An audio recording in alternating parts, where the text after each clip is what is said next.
Arctic Frost. I'm Tomlyn Nicholson. The Arctic Frost origins. Back in early 2023, the FBI kicked off a hush-hush probe codenamed Arctic Frost, sniffing around alleged shenanigans to flip the 2020 election results, setting the stage for Special Counsel Jack Smith's big swing at Trump and his crew. This under-the-radar op quietly subpoenaed phone logs and communications from hundreds of Republicans, including senators, without a whisper until the beans spilled this year. The Arctic Frost Indictment One.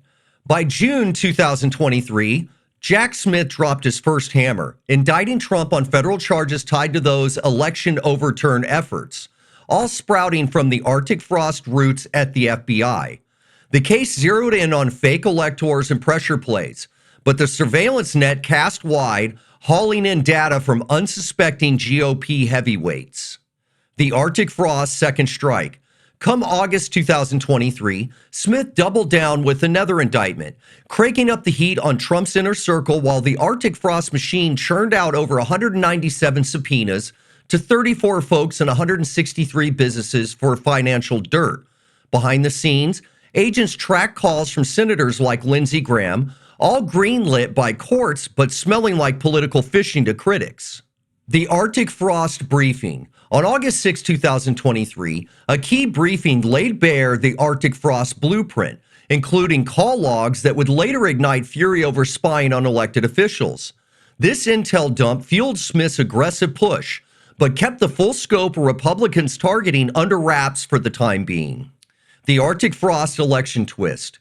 Fast forward to November 6, 2024, when Trump snagged re-election, forcing Smith to hit the brakes and start plotting how to wrap his case without a bang. The victory spotlighted the probe's partisan take, with whispers of overreach bubbling up as the new administration eyed payback. The Arctic Frost wind down. By December 2, 2024, Smith filed paperwork signaling the endgame for his Trump pursuits, bowing to the Supreme Court's immunity ruling that iced his chances. Yet the Arctic Frost skeletons stay buried, waiting for a post-inaugural dig. The Arctic Frost Smith exit. In January 2025, Jack Smith called it quits right before Trump's swearing in, dodging the incoming storm but leaving a trail of unresolved gripes about his tactics. His resignation marked the probe's official fade, but the data grabs lingered like a bad hangover. The Arctic Frost Congress echo.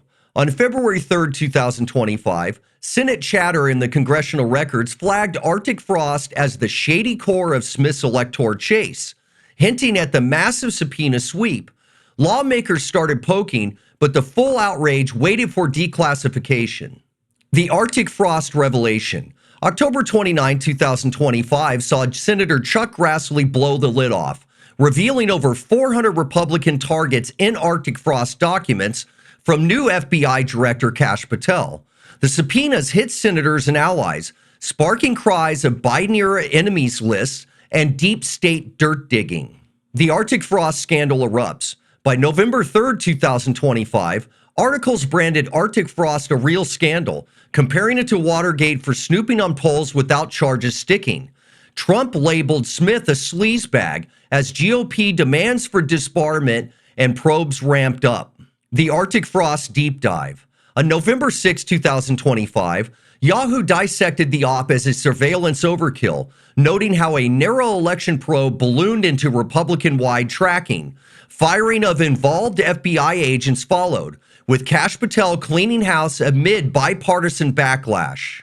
Arctic Frost today. As of November 17, 2025, the fallout rolls on, with ex-rep Louis Gohmert and others slamming the privacy invasions, while Senate Republicans push for full accountability on the 400-plus targets. With agents axed and calls for Smith's hide, this chill from Arctic Frost keeps the political thermostat dropping.